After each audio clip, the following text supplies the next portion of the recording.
Hello guys, so in this video we're going to take a look at how we can share a Excel file using QR codes.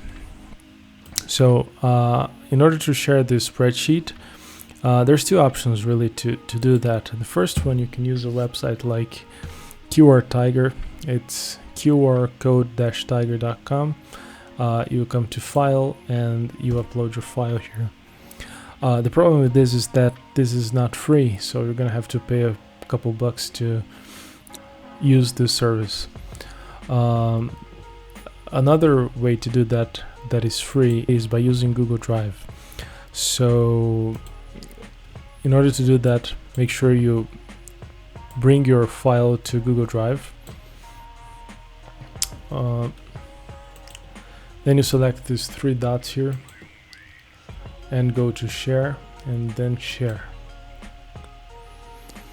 Now make sure you select anyone with the link here.